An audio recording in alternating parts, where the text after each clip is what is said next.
soit opérationnel. Je parle de l'enregistrement et commence. Okay.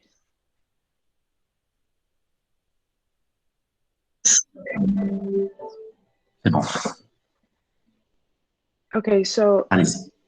good morning, everyone. I would like to welcome you to the 6th doctoral webinar that the Doctoral Studies Center has been organizing over the past few weeks in association with this Educ Lab in an initiative to keep contact with all of the doctoral students and also to provide them with the guidance that they need through having key guest speakers and presentations with regards to research and academia. Just as a recapitulation of what we have seen so far during the webinar, this is going to be our 6th webinar.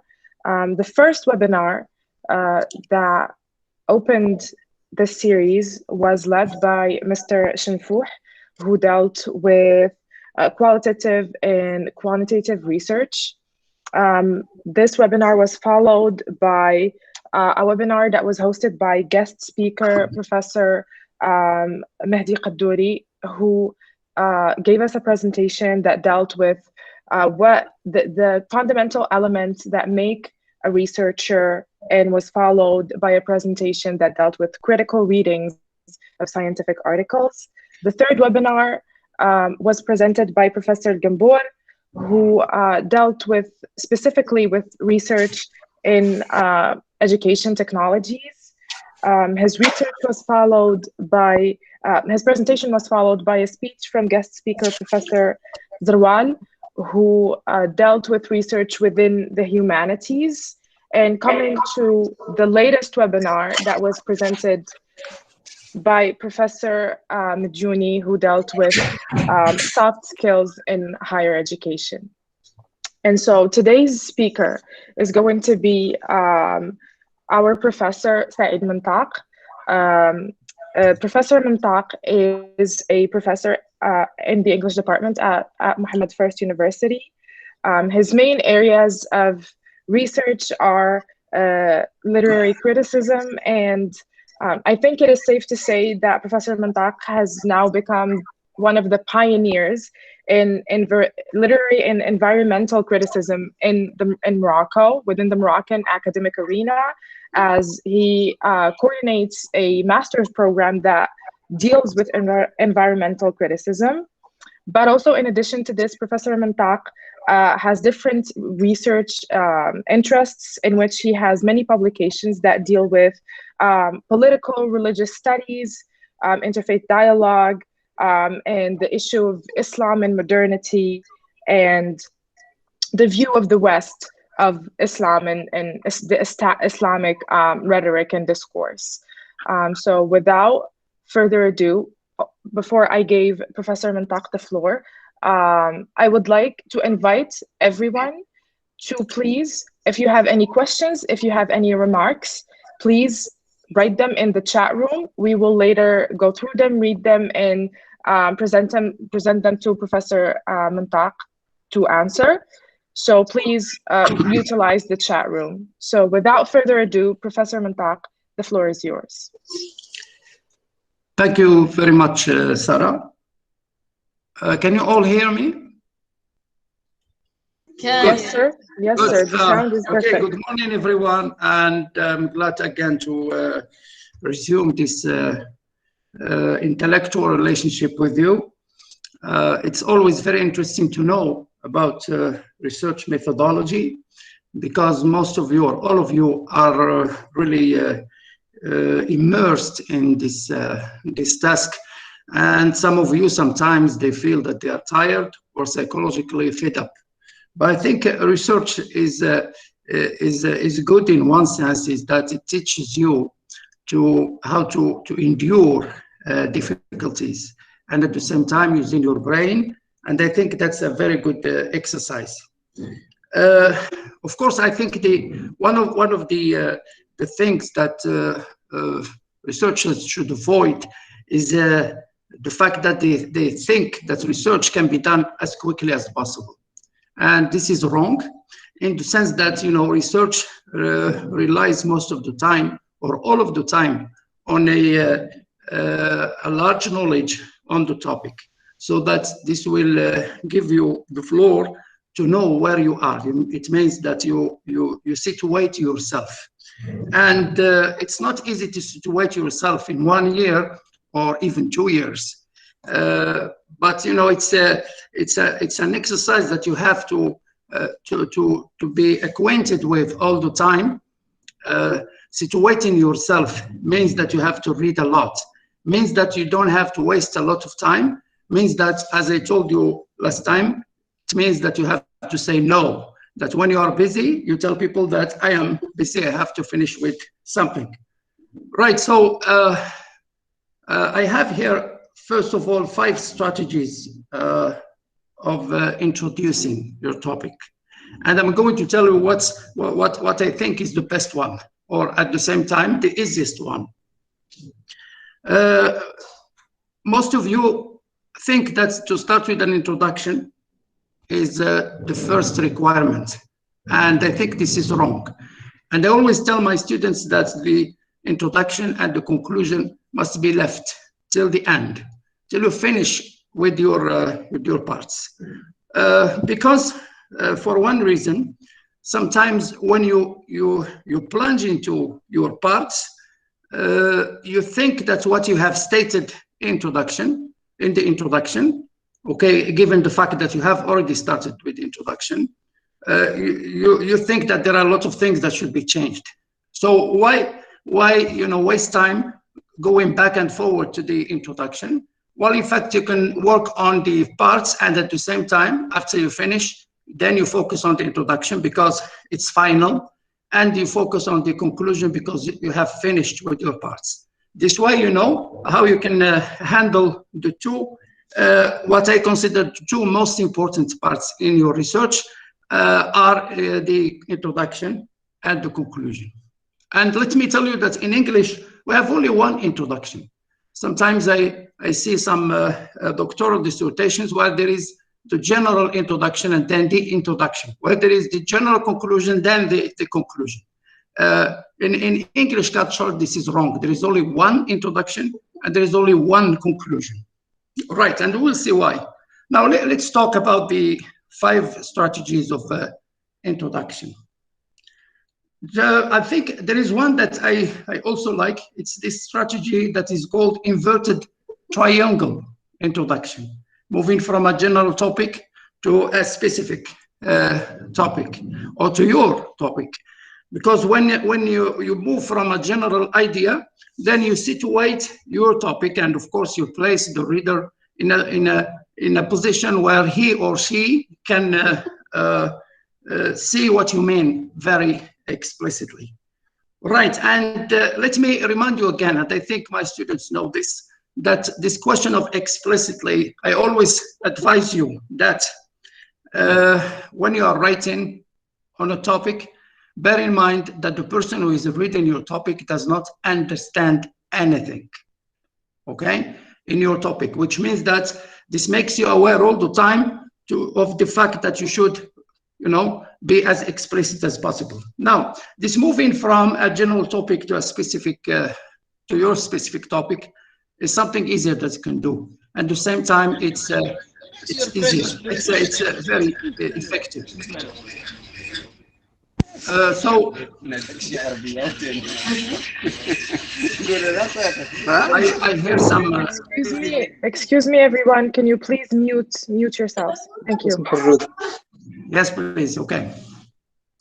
So when you are moving from the general to the specific, it means that, of course, you kind of carry out a survey of your topic, what has been said before, and then you focus on your topic.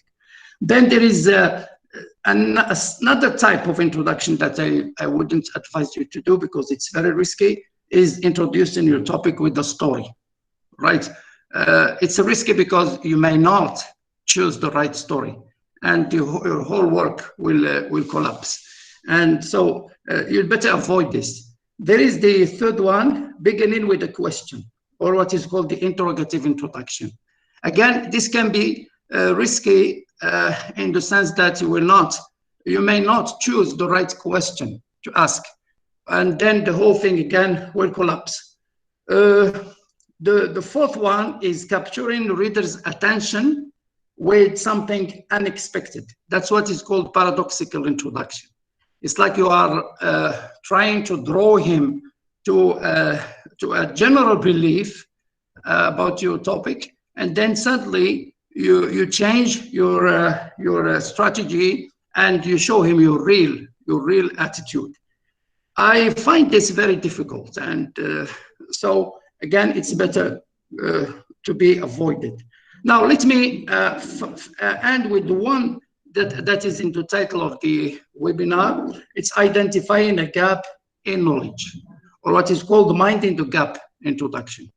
Now, I explained to my students the background to this kind of minding the gap introduction. It's taken from the metro in London, in England, where there is a small gap between the train and the quay, and therefore the people there, the people responsible, are afraid that someone may have his leg stuck in that kind of gap, and you find all the time, people asking you, mind the gap, please, mind the gap, please. So some researchers have taken this and they have applied this to research, and I think it's very, very interesting.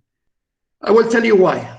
Okay, so generally in the West, we consider that knowledge is like a well. Okay, you see the well of water. It's like a well, and that you take water from that well, and then they expect you to add water to that well. So knowledge in Western culture is that kind of well where everybody has a right to drink from it, and at the same time he must provide something to that well. So identifying the gap means that you have to be very acquainted with the well. You have to be knowledgeable. You have to know what has happened before you, or what people have said about your topic before you.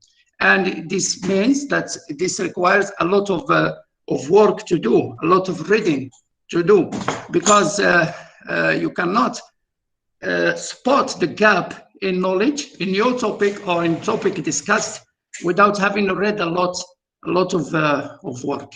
So bear in mind, please, that reading a lot is one important step to writing a good research paper, a good research dissertation, okay? Sorry. So when you read a lot, again, we're taking down notes. You have to take down notes anytime you read a book. Otherwise, you may be accused of plagiarism, because sometimes we read a book, we like the ideas, we don't write the ideas, and then everything is registered in our unconscious. And when you start writing, the teacher will tell you, this is not your style, or these are not your ideas. So this is something very important. You read a lot to spot the gap. The gap, it means the thing that the people before you have not pointed to. And I don't imagine a doctoral dissertation without a new approach, a new topic that you are going to present to your readers. And happily, most doctoral dissertations are just kind of, in a sense, rewording or paraphrasing of previous works, previous ideas. And you tell yourself, or you believe, that you have done a research. The question, or the idea of the real meaning of research, is presenting to the reader something originally new. It's you, the first time you are doing this. And of course, I don't want you to belittle yourself and think that you cannot do it. I think you can do it. And I always believe that a student who is working on a topic knows a lot more than his supervisor. And it's quite logical, because when you read a lot on a topic while your supervisor is very busy with other topics and a lot of things, that he cannot follow every single step that you do, then when you spend 1 or 2 years, you become an expert at that kind of topic. And this means that you are pretty well qualified to say something originally new. So this is something you have to underline, and it doesn't mean that you cannot do it. I think you can do it, and in a very perfect way, if you simply pay attention to your topic, and if you simply, and I'm going to underline this, if you simply love what you are doing. Okay, doing research is not simply for presenting it in front of a scientific committee by the end. Doing research means that you are writing something that you will be proud of all your life, or maybe in the future you may publish it as a book. So this way, it means that you spend all your time focusing on this kind of passion that you have should be poured into your research and not into anything else. Okay, so a research that is quickly done is a research that is of no value at all. It's quickly forgotten. So this question of minding the gap for me is very, very important, in the sense that you show us that you have read a lot, and you show us that you are going to be the first person to talk about this problem that you are working on. Right. So now, this introduction is supposed to show us this gap, because after you have exposed, some of the issues raised by some writers, some critics before you, you show us that you're going to focus on something completely new. And I say again, it's quite possible. And let me tell you again that it's quite possible to criticize a writer, okay, whatever his position is in the intellectual world. Okay, Chomsky or another, or Bertrand Russell or whoever may be, I think you can criticize him. Doesn't mean that anything he says is sacred, right? But of course you criticize him with, a kind of logical argument that will show us that in fact, Bertrand Russell, for example, has failed to point to this issue. So when you reach the question or the situation where you have to show the gap that you're going to discuss, this is what I call, the thesis statement. Most students believe that the thesis statement is a paragraph. No, it's not a paragraph. It's just a sentence. This sentence can be simple, it can be complex, it can be compound, it can be compound complex. That's all. But it's not a paragraph. And that's something you have to understand. So, but again, this thesis statement has its own requirements. First, it shows us to do what you're going to talk about. After you have exposed the previous ideas, it shows us that what you're going to talk about is originally new. And this thesis statement has to include a kind of problematic or problematics. It means that you have to use adjectives. And I think that's something very important. I don't know why you don't use adjectives in your titles, for example, titles of your work. While, adjectives show your position. Somebody is talking about nature and life in Ujda. What does it mean? Nature and life in Ujda doesn't mean anything. You have to qualify your nouns, and by qualifying your nouns, you position yourself. Try not to forget, adjectives. Adjectives are very important in situating yourself. So in a thesis statement, use adjectives. Try to tell us what is going to be new in your statement, in your thesis statement. And of course, this thesis statement is clarified by some research questions, 2 or 3.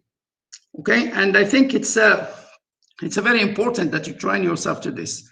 And happily, we haven't had this kind of experience in our undergraduate studies. But in the American universities, even when a teacher asks let's say an S1 student, just first-year student, to write just 1 page, okay, just 1 page, he asks them to write the thesis statement and the research questions, just just in one page, which means that an essay of 4 paragraphs must have a thesis statement and research questions. Okay, now with the doctoral dissertation, I think it's the place where you have to think of this very properly, and at the same time, with my students, sometimes the student can spend, if you like, 2 or 3 years writing his dissertation or her dissertation, but I think some of them have spent 3 months just in writing 1 sentence. Okay, because that sentence is the heart, it's the gap that you are willing to show, the gap that you are willing to fill in, because the gap that you are willing to bridge, and of course this bridging of the gap will give us a very, very interesting doctoral dissertation. Now, after your research questions, there is the 3rd requirement, which is a methodology or method, right? The approach that you intend to use. If you don't have an approach, it means like you're going to till a field, without the basic instruments. It's like when you're going you want to build a cupboard, but you don't have the necessary instruments. You want to travel to a city, but you don't have the car. Right? So the method is very very basic, and I think without method, I don't say methodology, I say method. It means approach. Then you, without a method, you will not convince us the way you have bridged your gap. Okay, and if you don't convince us, then your work is a failure. I know. Okay, you may have your thesis defended. You may get a distinction, très honorable, but I mean, basically, you have failed to convince your reader because you don't have any method, right? How to have a method is, of course, to read about your field, to read about the types of methods or the type of methodology that has been discussed in your field, and then you adopt one. You adopt one with its own requirements, its own tools, because you just don't say this is a psychological approach. But in your study there is no smell of psychology. No, you say psychological approach, and at the same time you apply the tools of a psychological approach. And to every topic there is a specific methodology. Sometimes you cannot impose your methodology or method or approach on a topic that does not accept that type of method. And this is again very important, in the sense that if you it's like you are using a cover on a pot that is not its right cover, right? And of course you imagine the result. Now, these are the things that I believe are very difficult in research. You are working, you are reading, you are writing your first part, second part, or whatever, but if you don't spend much time on the thesis statement, on your research questions, which should not exceed 3 questions. I think 3 questions is enough, okay? It doesn't mean that since it is a long work, you're going to have 15 or 20 research questions. No, because the aim is this. You state your argument in a thesis statement. You choose 3 important research questions, and there is the methodology that comes after. And of course, an intelligent reader is expecting you to answer the research questions in the conclusion.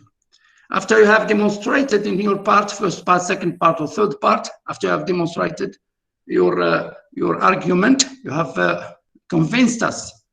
And then in the conclusion, we'll talk about it in a minute. Then you don't forget what you stated in the introduction, because if you forget, it means that you are not following properly your argument. Now, let me give you a golden rule, which will help you not to forget the thesis statement and your research questions and your methodology. You know those colored paper, you know, that stick on your desk, you know them? I don't really know their specific name, but I'm sure you know what I'm talking about. You write on one your thesis statement, on another research question 1, on another research question 2, on another research question 3, on another research methodology or approach. Then you stick them on your laptop or your desk computer you are using all the time. So to the extent that when you are starting your writing, there are always, you know, those colors stuck on your laptop that draw your attention, telling you all the time, don't forget, this is your thesis statement. Don't forget, these are your research questions. Don't forget, this is your methodology. And of course, this will allow you to write a very, you know, good research based on unity, coherence, and of course, cohesion, okay? So these are the basic, requirements that make your research very convincing. Now, after you finish with this, and of course this is done, it doesn't mean that you have started writing the introduction, but you have started thinking about these things, so that with these things, you are going to start, you know, writing your first part, second part, third part, and everything, all right? Now, when I come to this question of the third part, or some of you may call them chapters, chapter 1, chapter 2, or whatever.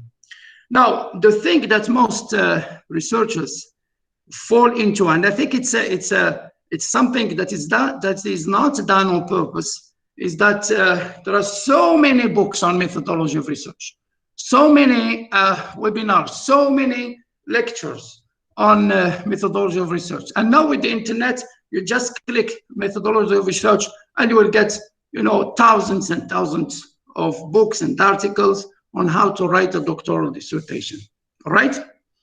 But I think there is one basic point that you should be looking for.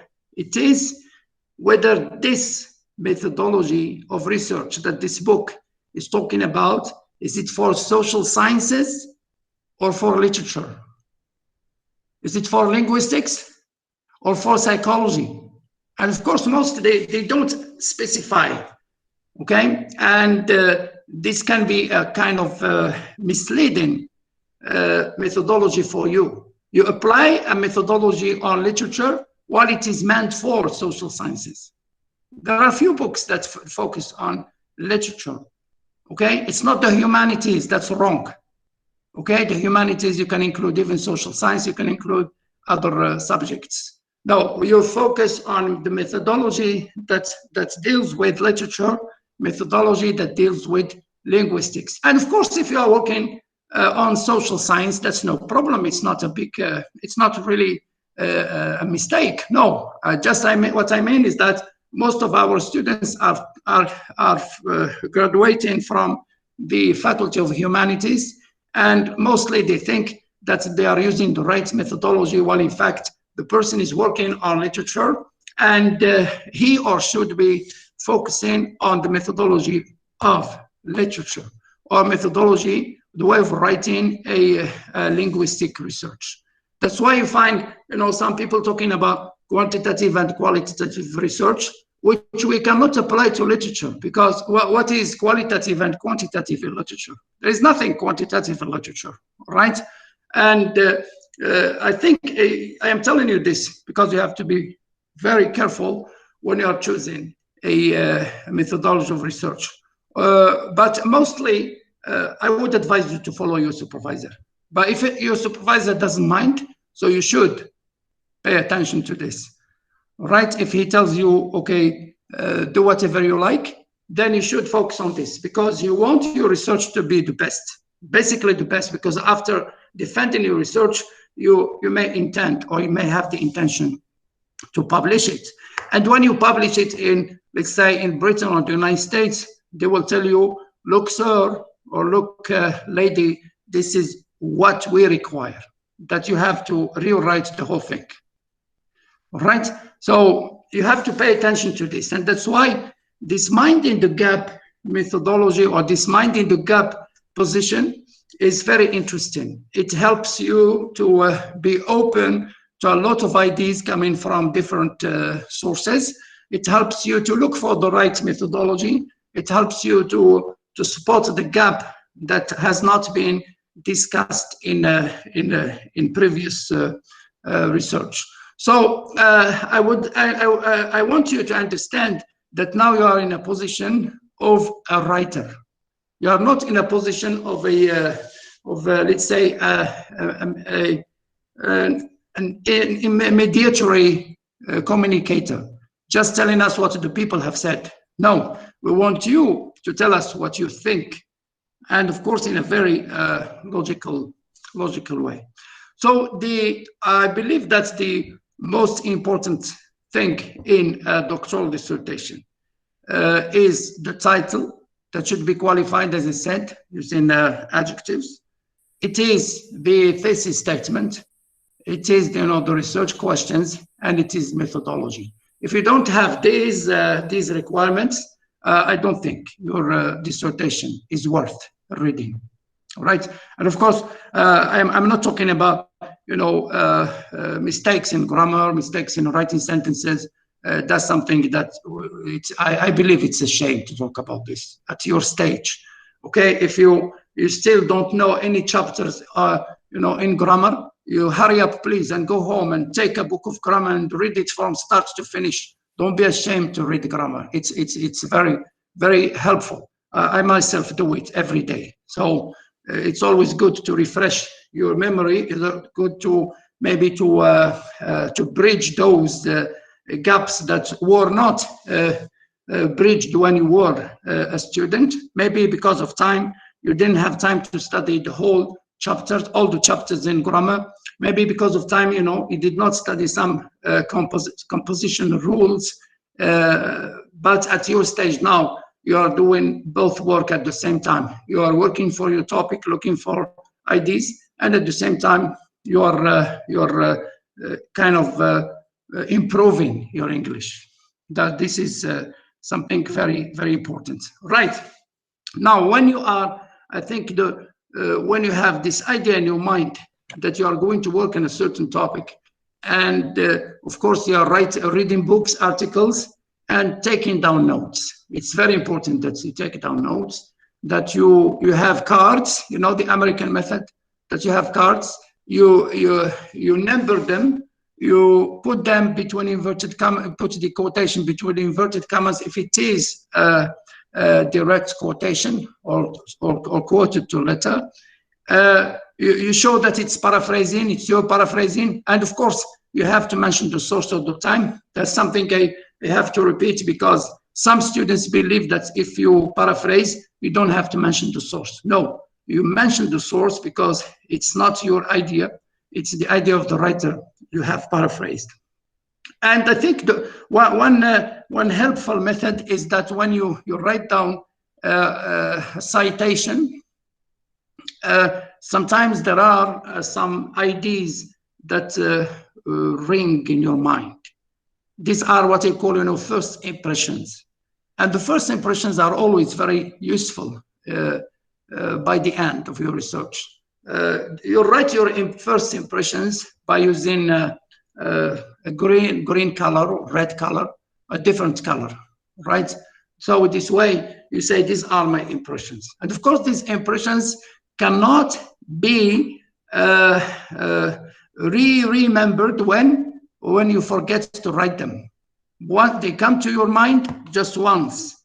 If you forget to write them, they disappear, they vanish.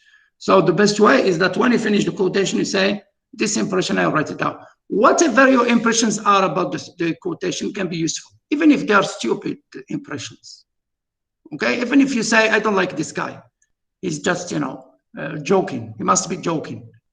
Any kind of impression must be written down in a different color, and this way you build up, to a kind of research questions that will appear later to be very, very useful.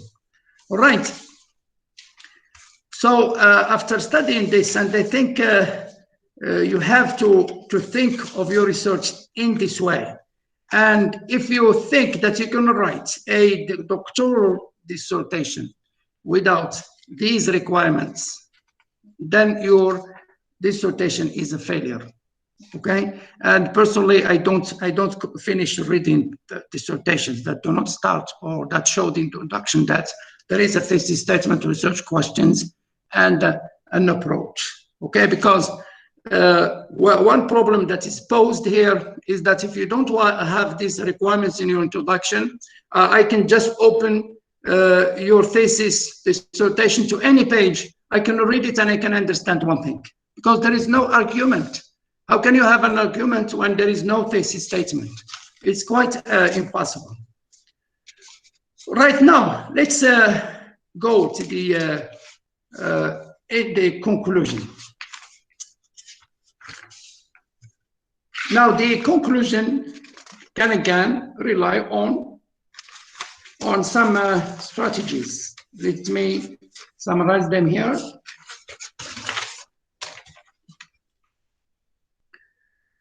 Now, again, there are 5 strategies to write conclusions. Mostly, you know, from my experience, a lot of students just recapitulate what has been said, and they say this is a conclusion. But I think that there is one thing that you have to avoid in a conclusion. Do not resume your argument or your argumentation in the conclusion. With the conclusion, the argument is finished, okay? So no argumentation, please.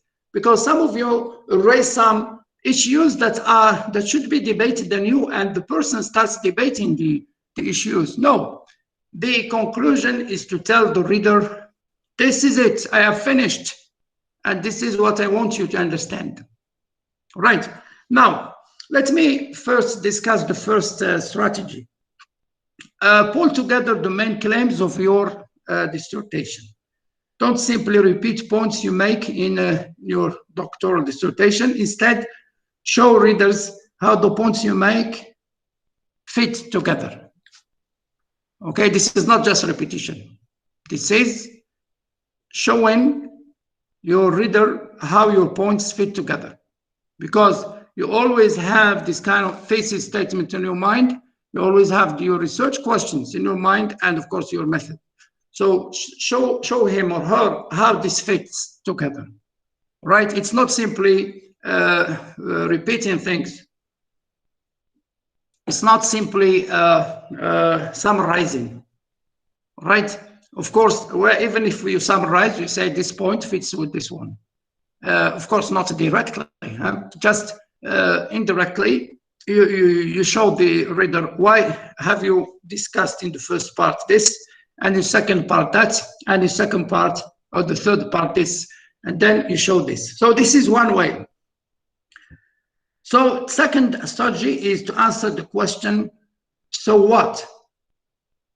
So show your readers why your stand on the issue is significant. The so what question, you know, is in English, it's impolite. But don't you find yourself sometimes when you're reading a work that you are telling yourself, so what? Okay? And of course, you anticipate your reader's question. And although it is, you may take it as impolite, but I think it's the right of the reader to ask any question he or she likes. Okay? So what? That's a question you yourself ask when you are reading an article. But this, your awareness of this question will help you to show the reader, this is why I have written my dissertation. Sorry, that this is my intention behind this. Of course, without saying this is my intention, but you know, I like a doctoral dissertation where everything is stated indirectly. Okay, you don't need to say what I mean by this is that, or I have written this because I want to show this or that or whatever. No, because I always believe that when you are writing your doctoral dissertation, you are at the same time writing your future book, okay, that will publish to the world. All right. The third way or strategy is place your argument in a larger context. Discuss the specifics of your argument, but also indicate its broader implications. You see, you're going back to the introduction in a different way, is that your argument, your new idea places you or places your topic in a general context. And I think it's good that you show that you go back to this general context, which will allow the reader again to have a clear idea of what is going on in your mind or your doctoral dissertation. The fourth way is show readers what is new. As you synthesize the key points of your argument, explain how what you argue builds on, extends, or challenges the thinking of others. Okay? So what is new? Right? What is new in your topic? Of course, it is stated in your thesis statement, but in your thesis statement, it's just the beginning of the argument, because you may write the whole dissertation and you may fail to show us to prove the argument. But when you succeed in the conclusion, you show readers this is what is new, and this can open fields or ideas for other people to think about or to write about, all the time in a very indirect way. Okay, you don't say, okay, this can be helpful to people who are specialized in this or that or whatever. All right. Now, the last one is decide on the best strategy for writing your conclusion. Will you echo the introduction? And that's good. It means you are sending your readers back to your introduction, to your thesis statement, to your research questions, because you are expected to answer the questions after this long argument that has taken you 200 or 300 pages. Will you challenge the reader? Okay, telling him or her indirectly, of course, this is my position, and how do you find it? Look to the future. What would happen in the future? What would happen to your topic in the future? Would people change attitude or whatever? It's like nowadays, as you know, there are so many new ideas, and I find it very hard for a student who is working, let's say on it's just an example, on a post-colonial criticism, while in fact we are dealing with other things. What would the future to post-colonial criticism be? People are talking about modernism or humanism. What would the future to the future of humanism or modernism be in the future? All right. So we are already witnessing a kind of, let's say, as Kim Stanley Robinson says, we are all already witnessing a kind of science fiction future. All right. It's because of the virus, because of COVID-19, Jim Stanley Robinson has said something very interesting in an essay of his. He says that we are all living in a science fiction world where we are rewriting our future. So it's when you have this question of the future, okay, the topic you have opted for, what is going, what is its future will be, or how will its future will be in the 10 years or 20 years to come. Or you can conclude by asking a question. Now, let me clarify this. So there is one part in your conclusion where you synthesize, where you show that things fit together in your summary, but the real conclusion appears in your last paragraph, because it's there that you conclude. It's not, because again, it's like you are laying the ground, paving the way for what is coming. And in your last paragraph, then you can ask questions if you like, but not the same questions as you ask in the introduction, because you have your research questions. After answering the research questions, you can ask your own question. Or you can conclude with a quotation by someone, an authority. A quotation that proves that your thesis is very new, and at the same time, it's a quotation maybe that predicts the future of your topic. But you have to be very careful in choosing the quotation. All right, this is important. Okay, so generally, I have focused on the introduction and the conclusion, on the minding the gap strategy, which I find very useful, and which requires, as I said, a lot of reading on your part. Okay, you may ask the question, how many pages in the introduction, how many pages in the are we required to write in the conclusion? But I think generally the supervisor wouldn't mind if your argument is convincing enough. But I'm not going to tell you to write just 2 pages, because after finishing 200 or 300 pages, you cannot just show how the ideas fit together in 2 pages in the conclusion. It's impossible.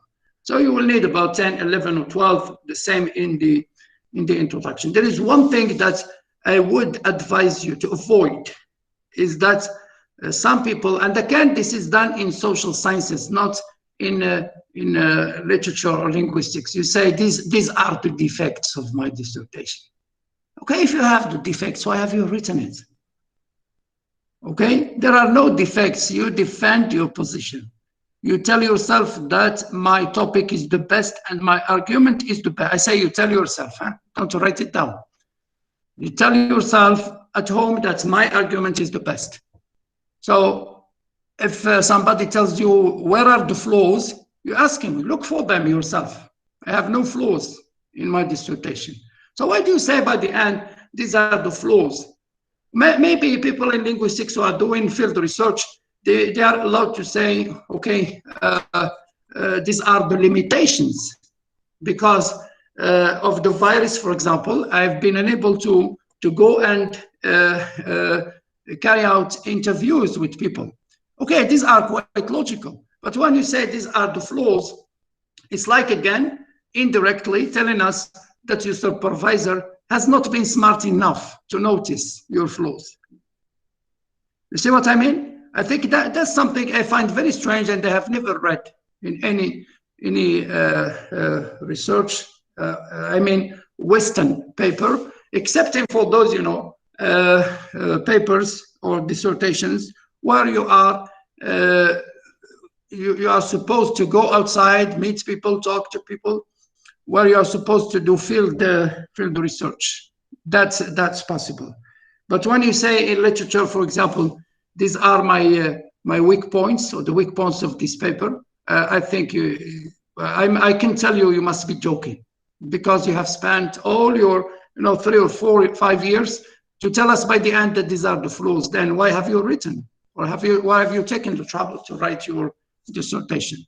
So I hope that I have given you a general idea about this, which I consider the most important. And well, I should add one thing. The focus on the outline. I don't see why you don't pay attention to the outline, why you don't pay attention to a detailed outline, though it's a kind of, it is the architecture or the skeleton of the house you are going to build. Sometimes you give your supervisor 2 pages and you tell him, this is my outline, and you are in a hurry to start writing. So please don't be in a hurry. We agreed at the start that your research will take you 4 or 5 years. So you organize your time. And in my opinion, you should devote 1 year just to the outline.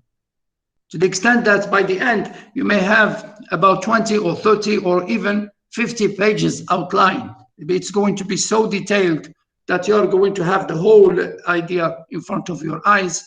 And at the same time, in case you want to travel somewhere, or in case you are fed up with a part, you can jump to the second or third part without any damage to your argument, because you have a very detailed outline.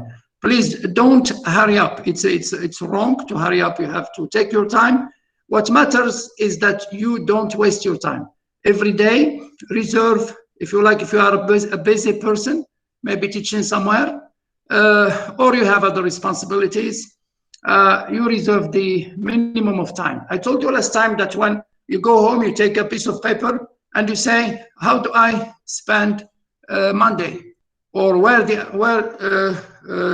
do I go to, Tuesday? How much time do I spend in sitting in cafes? On Wednesday, Thursday, what is my schedule? When you write down and you say, then I have about 2 hours free, although you are a very busy person, I'm sure that you will have 2 hours free, okay? That's the minimum. So when you have 2 hours free, you say, these are the 2 hours that I have promised myself to work, to devote for my research, whatever happens. Because you may, in these 2 hours, you may suddenly have a guest coming from Gersif, okay, just at random, okay, ringing to your door, knocking at your door and telling you, here I am. Then what would you do? Are you going to host the guest, or to go to finish your 2 hours research?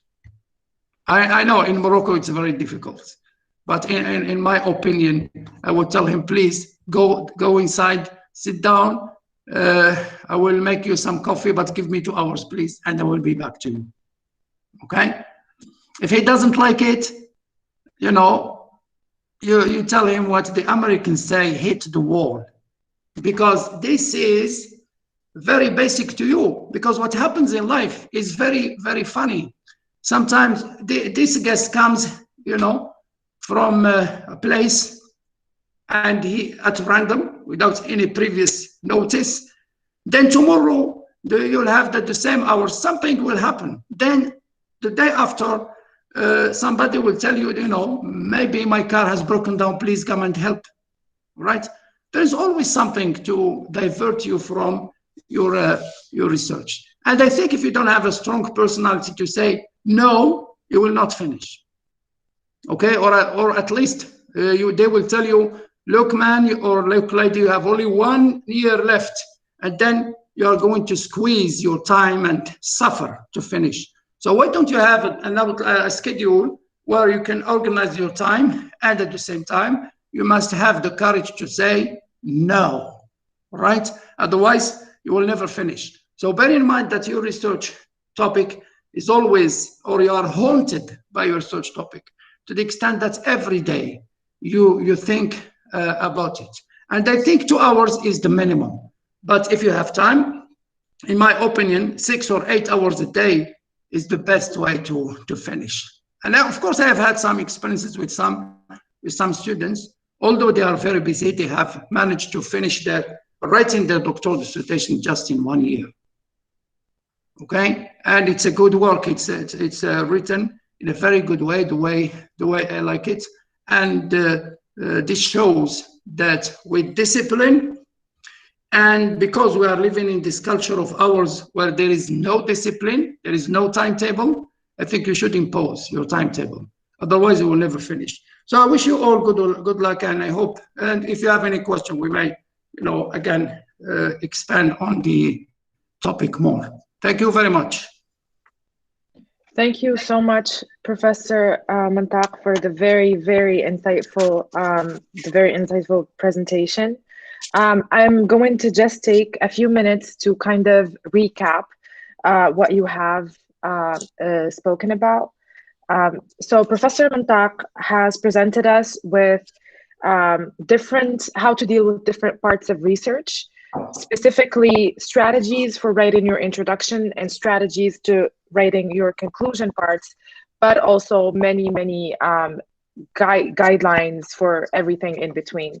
And so the main strategies that Professor Mentak has introduced us with are the inverted triangle, strategy, the story strategy, the interrogative introduction, the introduction that tries to capture the reader's attention, and of course, the strategy that he has really dedicated his speech to it, which is minding the gap in doctoral research. I'm only going to mention the key points that the professor referred to, and among these is that the only way for you to locate this gap in your research is through reading, and reading a lot. That is the only way that's going to pinpoint the gap in knowledge for you, and also guarantee you a certain degree of originality and authenticity in your research. Another thing that the professor spoke about is the importance of writing a very clear thesis statement. And I think one point that the professor has mentioned that I personally will take as my golden rule, which is the thesis statement is one, a sentence, not a paragraph, and two, do not hesitate to use adjectives to clearly state your points within the thesis statement. Then he went on to speak about the necessity of having a clear problematic and research questions that should not exceed 3 questions. After that, he went into more detail about the differentiation between what is a research method and a research methodology. A research method is the approach that you are going to adopt in your research and proving your points and stating your arguments. But a research methodology is the certain tools and instruments that you are going to use. And in this, he asks the doctoral students to pay heed to the writing methodology books, that the abundance of these books that exists online, and the need to mind the field, the specific field that you are writing in. Methodology that is meant for literature is not the same that is meant for cultural studies, is not the same that it's meant for the social sciences. After that, the professor went to speak on the strategies for writing your conclusions. And the one thing that he said to avoid is giving arguments, different arguments at the end of your work. The conclusion is where you try to put together the main points of your arguments that was previously discussed, and not to bring new arguments into the discussion. Another point is you ask yourself, so what? Which is basically putting yourself in the position of the reader.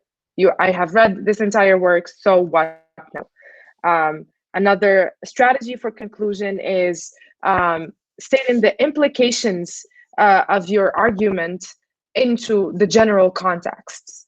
And also trying to pinpoint and highlight what is new in your argument, what is going to kind of awaken the critical mind of your reader. This leads to another strategy for writing a conclusion, which is projecting your main argument into the future. What will your research look like in the future? What will it imply for the future?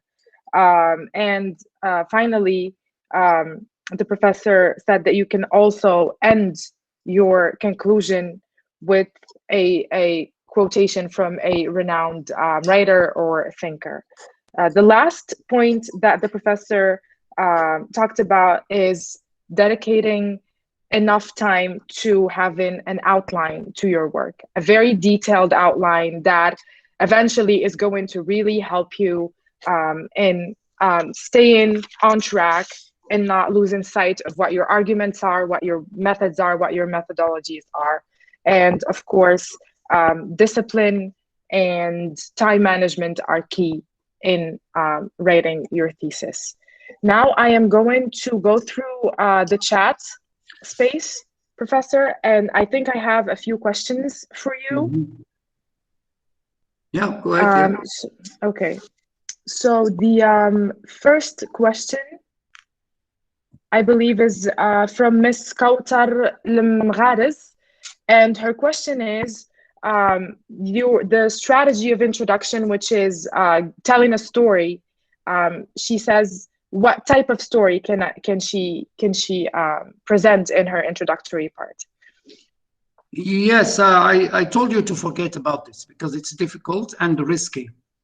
You cannot tell a story if you are not good at telling stories. You know, sometimes for example, we're talking about let's say a topic in the literature is war and peace.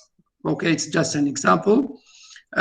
You cannot narrate a story, a kind of type of war that has happened in your or that has happened in your country a certain time, because it's very risky. Now I think in academic research, forget about this. You can do it maybe in the future when writing a book, because to tell a story that is relevant, pertinent to your topic, will cost you much, and at the same time you will have realized that you have wasted your time for nothing. Now, this is my preferable method. My preferable strategy is the minding the gap. That's all. So please forget about that. You can read about that later, but in your doctoral dissertation, the focus on minding the gap better. Yeah. Thank you, Professor. Another question comes from the Arabic linguist. And the question reads, as a PhD researcher in Arabic language, what is the useful methodology when you come across a linguistic comparative study? And thank you. Yeah, I think it depends on the topic you have chosen. And I said that, you know, people specialized in methodology, they always insist on the fact that it is the topic that demands a certain approach, and it's not the reverse. Okay, you want a kind of methodology, it means you have to be well read in your field. And I don't see, mostly, you know, from my experience, I have noticed that a lot of students forget to read about approaches or methodology. I don't know why. Maybe they don't have time to, or they didn't have time to read that, to study that with their teachers in the classroom. But finally, you know, I think the supervisor might be of great help. But if I have the topic before me, and at the same time, if I understand what the supervisee, what the student is looking for, then I can tell you what kind of approach you can have. But be careful about comparative. Comparative is very, very technical, and it doesn't mean carrying out a comparison, not at all. It means comparing between two things that are far from different cultures. So that's why I think reading approaches is very useful. But it's the topic that asks or requires the type of methodology or approach you should be using. Thank you. Thank you, Professor. I hope this answers your question. Another question comes from Mr. Mohammed Shilli, who thanks you, Professor, for the presentation and for reminding us of the basics of research methods that sometimes we tend to forget. His question is, how can we make the difference between research methods for our topics, as they may be close to each other, and the books talking about them do not always make the difference between them, and sometimes are shown to be the only ones that we can use? I don't think there is any similarity between methods, because you have to understand that methods or methodology or approaches, they come from a certain philosophy, they come from a certain vision, and that's something very interesting that you have to know, is that when you read thought in general, Western thinking in general, you will find, let's take an example. If we discuss structuralism, let's say in literature, or structuralism in linguistics. Have you ever read about structuralism in the kitchen? Have you ever read about structuralism in fashion, in wearing clothes? Have you ever read about structuralism in architecture? So this means that once we have a philosophy that starts to dominate the Western field, it kind of branches out into other fields. You know, you read a philosophy about pragmatism, and then you find somebody who says that I can apply a pragmatism to literature or to linguistics. So reading an approach in your field means that you have to look for its philosophical origins. And this is very important in the sense that you will understand the reasons behind using that approach, and at the same time, you will learn a lot about using an approach. So you can't just talk about psychological approach independently of Jacques Lacan or of Freud or Carl Jung and others. And of course, Carl Jung himself has been a reader of philosophy. Freud himself has been, or by some he's considered a philosopher. So this question of Western thinking, when you are using an approach in literature, or you are using an approach in linguistics, it doesn't mean that it is done purposefully for your topic. No, I think you have to look for its origins. And any approach that is dominant today in any field, it has its philosophical, or if you like, world, it has its own worldview. And your job as a researcher is to look for its worldview. So looking for an approach, it's not just looking for a tool, it's looking, or it's doing a kind of reading that goes in parallel with your topic. And this is very important, because it's like you are doing two, let's say, in my opinion, I would be doing 3 types of readings. First one, it's the reading about the approach and the history of approaches. How people have come to this type of approach. Okay, what were the other approaches before? Then the second reading is reading about my topic. The third reading is reading about improving my language. Okay, these are the 3 things that you do, to the extent that after you finish your doctoral dissertation, you will have gathered a lot of knowledge in 3 basic fields of knowledge.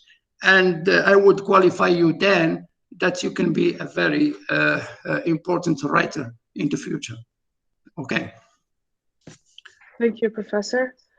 Another question is from Miss Fatem Zahra Zouali, who asks, how can we write good hypothesis statements, as the hypotheses that she writes she finds are too general? Yes, now that's another name. I said thesis statement, not hypothesis. How to write a good hypothesis? Yeah, I think by reading a lot. And sometimes when you are reading, somebody will trigger an idea in your mind or a question in your mind. So I think, and happily we don't have a kind of class in our universities that are devoted to methods of reading texts, how to read a text. Mostly we pay attention to interpretations, but we don't give the students the right to voice his or her argument or reaction or first impressions to a statement. So to the extent that, let me show you that sometimes you can read an article and you can write in pencil all your remarks on the right hand or left hand of the page. And by the end, when you just collect those remarks that you have written in pencil, you can write another article just by collecting the remarks. So how to find a hypothesis is to read a lot, and that anytime there is a question that comes to your mind, you write it down. Then you formulate the whole thing. You try to synthesize, and you will find a good hypothesis. But I prefer the term thesis statement, not hypothesis, because hypothesis maybe can be used in linguistics or other fields like social sciences, and then by the end, whether you succeed in improving its validity, or you don't succeed in proving. No, a thesis statement is a statement that you put down and you defend on the basis that you are sure that this is the right way. Okay, thank you. Thank you, Professor. To kind of continue with the same idea that you were talking about, Miss Iman Mrabat just asked about what is the right combination that makes a good research question or thesis statement. She asks, how can we make sure that your thesis statement is and research questions are academically acceptable? Yeah. First, first thing is let's say, I will not call it negotiation, but the communication of the student with his supervisor or her supervisor. Second, I believe when you find the gap, after a lot of reading, when you find the gap, you find the good research questions and you find the good thesis statement. If you don't find the gap, it means that you are still looking for a thesis statement and for good research questions. Because when you find the gap, you are qualified to ask the right questions. It's like, you have the whole thing in front of you and you know which one to put aside and which one to choose. That's why I have advised you to read a lot. When I say reading a lot, it's about more than 50 articles, more than 50 books, on the field. If there are, or there is this number, sometimes you don't find, like if I choose the topic eco translation, there are only 2 books that are published on the field and about 3 or 5 articles. So, but at least these articles will give you the way to a good minding the gap strategy. Okay. Thank you, Professor. Another question comes from Mr. Nasruddin Ghazar, who asks about what are the elements that make a good theory part, a theoretical part. Are there strategies for writing a theoretical part, just like the strategies you listed for writing the introduction? Yes, it's the thesis statement. It's through the thesis statement you choose what theory to include, and that's again, Nasruddin, this is again the qualities. This is the quality of a good thesis statement. Is that sometimes you read a lot of books that are not relevant to your topic, but when you have a thesis statement, it's like as if you are reading the book with the torch put, in front of you. It's like you are having a torch and you're walking in darkness. So it means that you don't care about what is in darkness, but you care only about the way that the torch shows you. So this means that when you have a good thesis statement, then even in theory, you choose what to read and you reject things that may be read later on. But this time you are busy with looking for your thesis statement that can be discussed by one writer or alluded to by another writer. So being immersed in theory just like that, for me, is a waste of time, because theory is so large, so huge, that you can spend all your life and you will not finish it. So, but when you have a good thesis statement, then you take a torch in your hand and you say, this is what I'm going to select, this is what I'm going to reject or ignore, maybe for later research. Yeah. Thank you, Professor.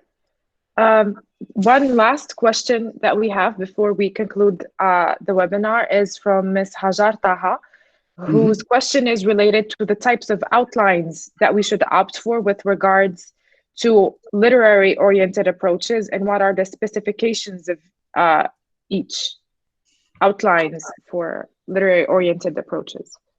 Yeah, okay. I think first there is the supervisor who can help you with that.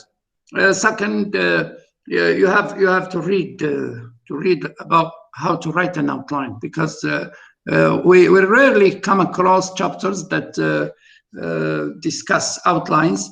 But I can help you, for example, by telling you what's really important about outlines is not so much, the numbers that you put, as the way that you have to write an outline.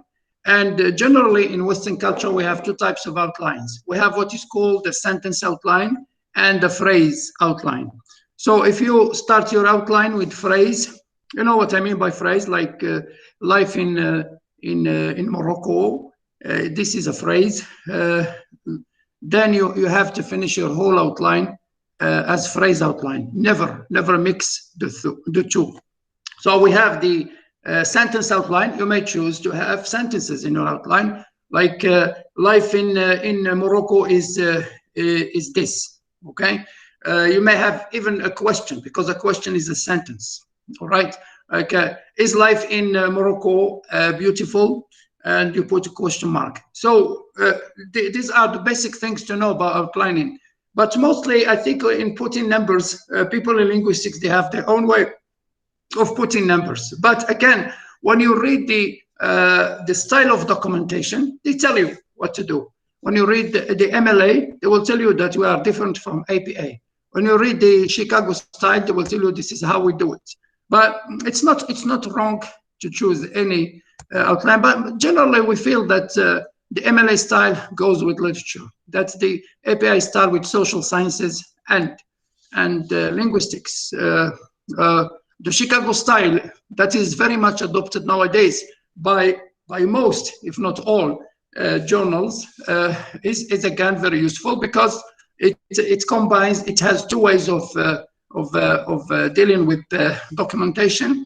It combines the traditional way, the IBID opposite way, and then it combines the new way. That's why it is nowadays preferred by most magazines or journals in the West. But outlining is the decision or the agreement of the supervisor. But at the same time, it is the style of documentation that you have decided to adopt that will decide the type of outlining that you will be doing. But generally, I focus on this. You have to decide whether it's going to be a sentence outline or a phrase outline. If it's a sentence outline, it is a sentence outline throughout. If a phrase outline, it is a phrase outline throughout. No mixing of the two. Thank you. Thank you so much, Professor.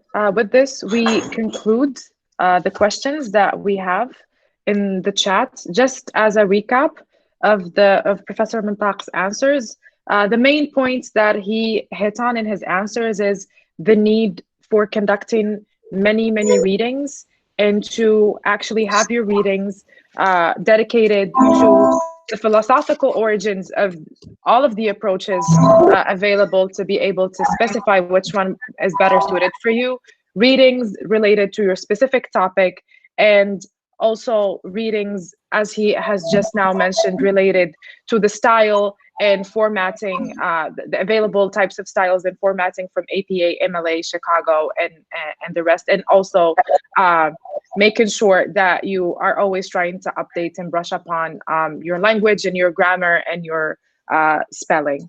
So thank you so much, Professor, for the very fruitful speech. Thank you for helping all of the doctoral students.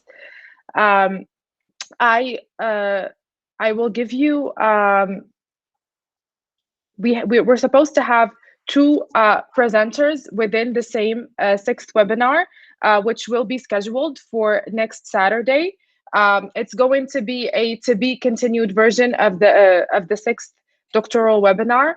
We're going to have two presenters, Miss Shaima Aberkan and Miss Aisha Adwi. So we will meet again next Saturday.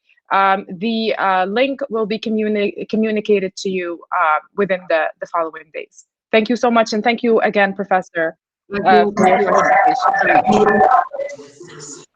Merci, Sarah.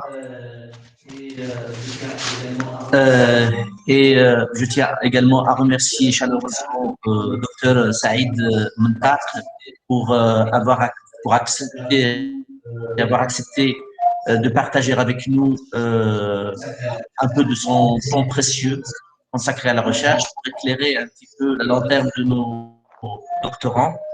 Et nous vous donnons rendez-vous la séance prochaine pour la suite de ce webinaire qui sera animé conjointement par Shaima et Aïcha. Donc voilà, la session d'aujourd'hui est terminée. Je vous souhaite bon courage. Merci.